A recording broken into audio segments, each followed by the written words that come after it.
বাংলাদেশ আমাদের ভারতবর্ষের পাশেই একটি সুন্দর দেশ এবং নদীমাতৃক দেশ।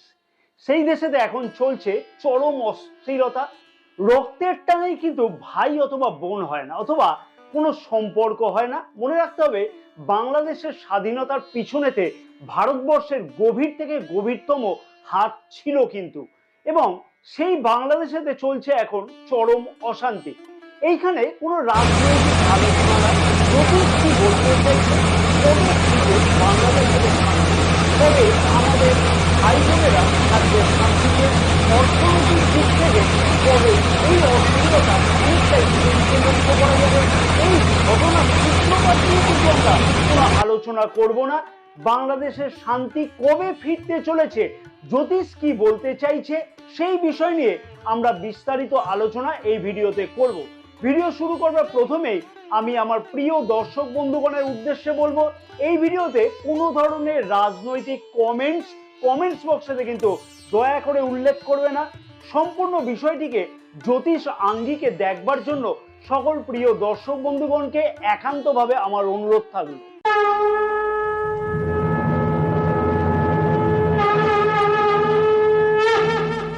নমস্কার প্রিয় দর্শক বন্ধুগণ, আমি শ্রী পরাশর তোমাদের সকলকে জানাই সাদর অভ্যর্থনা তোমাদের এই প্রিয় চ্যানেল দ্য ডাইরেকশন অফ ডেস্টিনিতে। আশা করছি প্রিয় দর্শক বন্ধুগণ সকলে তোমরা বেশ ভালোই আছো। যে সকল প্রিয় দর্শক বন্ধুগণ চ্যানেলটি অলরেডি সাবস্ক্রাইব করে রেখেছে তাদেরকে আমি জানাই আন্তরিকভাবে ধন্যবাদ, এবং যে সকল প্রিয় দর্শক বন্ধুগণ এখনো পর্যন্ত চ্যানেলটি সাবস্ক্রাইব করে উঠতে পারেনি তাদেরকে আমি বিনীতভাবে অনুরোধ করলাম চ্যানেলটিকে সাবস্ক্রাইব করে রাখবার জন্য, পাশে থাকা বেল আইকনটিকে প্রেস করে অল নোটিফিকেশন সিলেক্ট করে রাখবার জন্য, তাদেরকে তোমাদের কাছে আগে পৌঁছবে। ফেসবুক পেজে বিশেষ ভিডিওটি যে সকল প্রিয় দর্শক বন্ধুগণ দেখছে সেই সকল প্রিয় দর্শক বন্ধুগণ ফলো করে রাখবার জন্য, এবং আমাদের ইউটিউব চ্যানেলটিকেও কিন্তু অতি অবশ্যই সাবস্ক্রাইব করে রাখবার জন্য।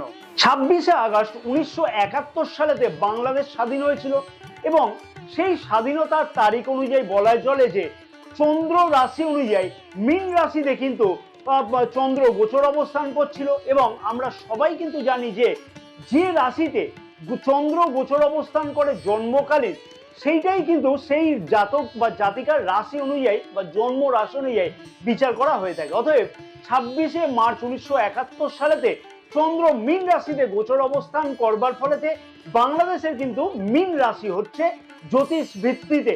আমরা সকলেই জানি যে এই মুহূর্তে মীন রাশির জাতক জাতিকাদের চলছে শনির 7.5, এবং মীন রাশিতে কিন্তু রাহু গ্রহ গোচর অবস্থান করছে, এবং রাহু গ্রহ কিন্তু সৃষ্টি করে কি ভ্রম অর্থাৎ কনফিউশন, এবং শনির 7.5 চলবার জন্য অ্যাংজাইটি কিন্তু প্রচন্ড পরিমাণে বৃদ্ধি পেতে লক্ষ্য করা যাচ্ছে। ছাত্র আন্দোলনটা কেন হলো, জ্যোতিষ কি বলছে, সেই বিষয়তেও কিন্তু আমরা বিশেষভাবে এখানে পর্যালোচনা করে বোঝবার চেষ্টা করব। বাংলাদেশ বিপ্লবেতে লক্ষ্য করা যাচ্ছে যে ছাত্র আন্দোলনের একটা গভীর ভূমিকা আছে। সে পেছনে কে আছে আমরা কিন্তু সেই বিষয় নিয়ে আলোচনা করব না, কারণ পেছনে তো অনেক কিছু থাকতে পারে, কিন্তু সামনে যারা নেতৃত্ব দিচ্ছে তারা কিন্তু সকলেই ছাত্র কিন্তু বা ছাত্র ছাত্রী কিন্তু। আর আমরা পঞ্চম ভাব থেকে কি বিচার করে থাকি, সন্তান, শিক্ষা অর্থাৎ ছাত্র ভাব ইত্যাদি কিন্তু বিচার করে থাকি। রাহু গ্রহের গোচর দৃষ্টি কিন্তু পঞ্চম ভাবেতে আছে, যার ফলে এই মুহূর্তে কিন্তু বিশেষ পরিমাণে একটা কনফিউশন, বিশেষ কিছু উত্তেজিত স্বভাব কিন্তু ছাত্রদের মধ্যে লক্ষ্য করা যাচ্ছিল বা যাচ্ছেও কিন্তু এখনো পর্যন্ত। তার উপরে রাশির প্রথম ভাবের অধিপতি দেবগুরু বৃহস্পতি। দেবগুরু বৃহস্পতি কোথায় গোচর অবস্থান করছে না রাশির 3য় ভাবেতে। আমি কিন্তু মীন রাশিতে একাধিকবার আলোচনা করেছি, মান্ত্রী রাশি ফলেতেও আলোচনা করে দিয়েছি অলরেডি, কিন্তু যে পরের দ্বারা প্ররোচিত হওয়া বা কনফিউশন সৃষ্টি হওয়া ইত্যাদি কিন্তু লক্ষ্য করা যাচ্ছে এই মুহূর্তে বা আরো বেশ কয়েক মাস আগে পর্যন্ত। আর ছাত্র কিন্তু কারোর দ্বারা প্ররোচিত হয়েছে এটা কিন্তু একটা ইন্ডিকেট করছে এই দিক থেকেও, অর্থাৎ রাহু গ্রহের গোচর অবস্থান এবং গোচর দৃষ্টির ফলে, অর্থাৎ পঞ্চম ভাবেতে রাহু গ্রহের গোচর দৃষ্টির ফলেতে। যদিও এই বিষয়টা কিন্তু রাজনৈতিক ব্যাপার, তাই আমি এই বিষয়তে কিন্তু বিশেষ কিছু ডিটেল ভাবে একদমই আলোচনা করতে চাইছি না, কারণ এই বিষয়টিকে আমি কিন্তু সম্পূর্ণভাবে জ্যোতিষ ভিত্তিতে আলোচনা করতে চাইছি।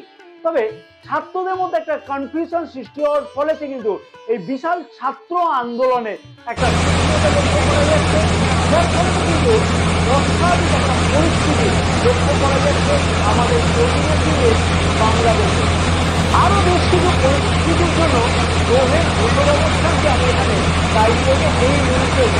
ষষ্ঠ ভাবকে কিন্তু আমরা রাজনীতি, যোগ, ঋণ, শত্রু প্রভৃতি অনেক কিছু কিন্তু বিচার করে থাকি এবং শনি গ্রহের গোচর কিন্তু ষষ্ঠ ভাবে আছে, কিন্তু শনি গ্রহ এই মুহূর্তে বক্রী গোচর অবস্থান করছে আমরা রেট্রোতে, যার ফলে ষষ্ঠ ভাবে শনি গ্রহের বক্রী গোচর দৃষ্টি থাকবার ফলে এই মুহূর্তে রাজনৈতিক অশান্তি বা অস্থিরতা লক্ষ্য করা যাচ্ছে বাংলাদেশে। রাশির দ্বিতীয় এবং নবম ভাবের অধিপতি মঙ্গল গ্রহ কিন্তু জুলাই মাসের 12 তারিখ থেকে কিন্তু রাশির তৃতীয় ভাবে গোচর অবস্থান করছে।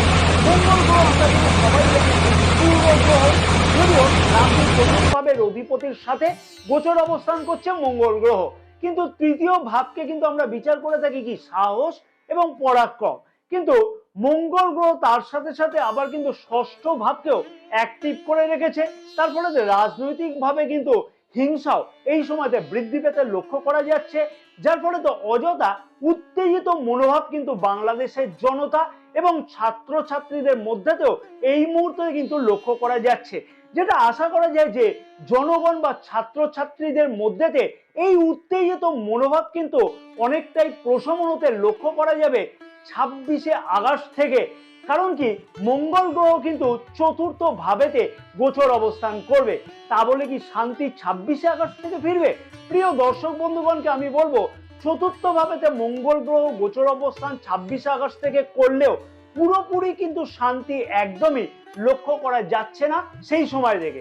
এবং যেহেতু দ্বিতীয় এবং নবম ভাবের অধিপতি মঙ্গল গ্রহ কিন্তু এই মুহূর্তে গোচর অবস্থান করছে রাশির তৃতীয় ভাবেতে, তাই কিন্তু অর্থনৈতিক ভাবেও বেশ খানিকটা বিপর্যস্ত থাকতে এই সময়তে কিন্তু লক্ষ্য করা যাবে বাংলাদেশের ক্ষেত্রেতে, অর্থাৎ সেটা বাণিজ্য ক্ষেত্রেতে হতে পারে বা দেশের অর্থনৈতিক ব্যবস্থার ক্ষেত্রেতেও হতে পারে।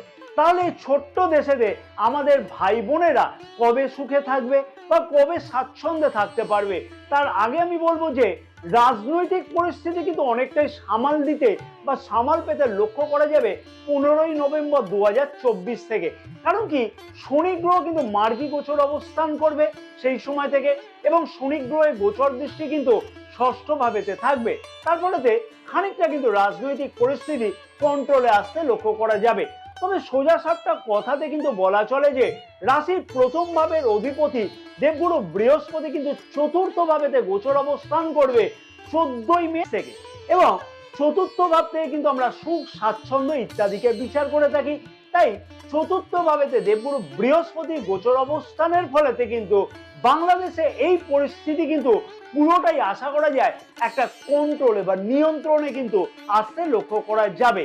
এবং রাহু গ্রহ কিন্তু এই মে মাসেতে অর্থাৎ 2025-এর মে মাস থেকে গোচর অবস্থান পরিবর্তন করতে চলেছে।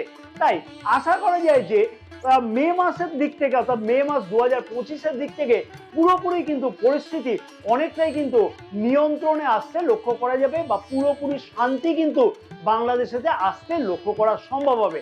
সবার শেষে আমি প্রিয় দর্শক বন্ধুগণকে অনুরোধ করব, আশা করছি ভিডিওটি তোমাদের কাছে যথেষ্টই ইনফরমেটিভ লেগেছে, তাই আশা করবো যে ভিডিওতে একটা তোমরা লাইক করবে, ভিডিওটি অনেক বেশি পরিমাণে তোমরা শেয়ার করবে, নিজের মতামত জানাতে কিন্তু একদমই ভুলবে না। রাজনৈতিক বিষয়ে কিন্তু কোনো ধরনের মতামত এখানে কিন্তু একদমই বর্জন করা হচ্ছে। আমি আশা করব কোনো প্রিয় দর্শক বন্ধুগণ রাজনৈতিকভাবে কোনো ধরনের নিজের কিন্তু মতামত একদমই প্রদান করবে না। এবং সকল প্রিয় দর্শক বন্ধুগণকে অনুরোধ করলাম চ্যানেলটিকে সাথে সাথে সাবস্ক্রাইব করে রাখবার জন্য। ফেসবুক পেজেতে বিশেষ ভিডিওটি যে সকল প্রিয় দর্শক বন্ধুগণ দেখছে তাদেরকে আমি বিনীতভাবে অনুরোধ করলাম যে পেজটিকে ফলো করে রাখবার জন্য, সাথে সাথে আমাদের ইউটিউব চ্যানেলটিকেও অতি অবশ্যই সাবস্ক্রাইব করে রাখবার জন্য। জয় মাতারা, সকলে ভালো থাকুন।